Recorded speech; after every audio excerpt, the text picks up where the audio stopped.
সুপ্রিয় দর্শক, আজকের ভিডিওটিতে আমি দেখাতে চাই কুশি কাটার কাজ প্রথম পর্ব এবং দ্বিতীয় পর্ব। ভিডিওটি ছোট করার জন্য আমি কুশি কাটার কাজটি 2 পর্ব করেছি। আজকে দেখাবো প্রথম পর্ব।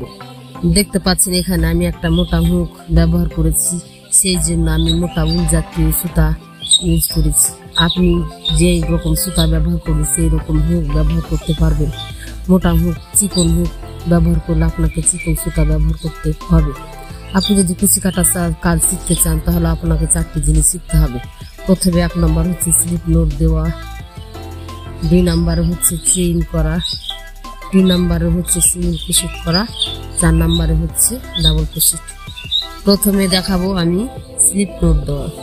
দর্শক দেখতে পাচ্ছেন এখানে আমি স্লিপ নোট কিভাবে দিচ্ছি।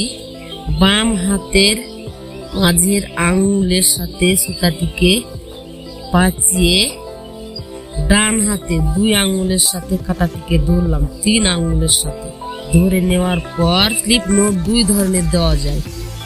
এক ধরনের দেওয়া যায় সুতাটিকে গোলাকার করে ভিতর দিয়ে টেনে স্লিপ নোট হয়ে গেল, আবার টান দিলে খুলে যাবে। কাটার সাথে পাঁচিয়ে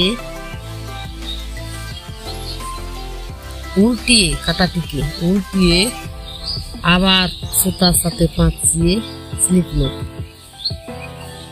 এবার চেইন দেখতে পাচ্ছেন আমি কিভাবে চেইন গুলো করছি। দিয়ে ফোঁটা দিয়ে কাটার সাথে পাঁচিয়ে টান দিলাম, আবার সুতার সাথে পাঁচিয়ে টান দিলাম, চেইন, আবার টান দিলাম, সুতার সাথে পাঁচিয়ে।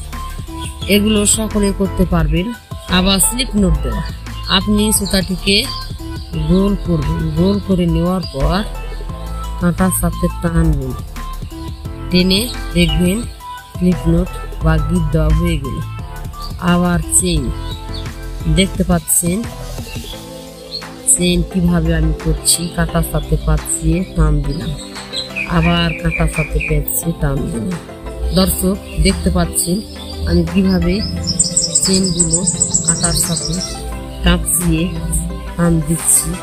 দেখতে পাচ্ছেন ফোঁটার ভিতরে দিয়ে কাঁটাটিকে কাঁটার আগালের সাথে সুতা দিয়ে পাঁচ দিলাম, টান দিলাম, চেইন হয়ে গেল, আবার টান দিলাম, চেইন হয়ে গেল।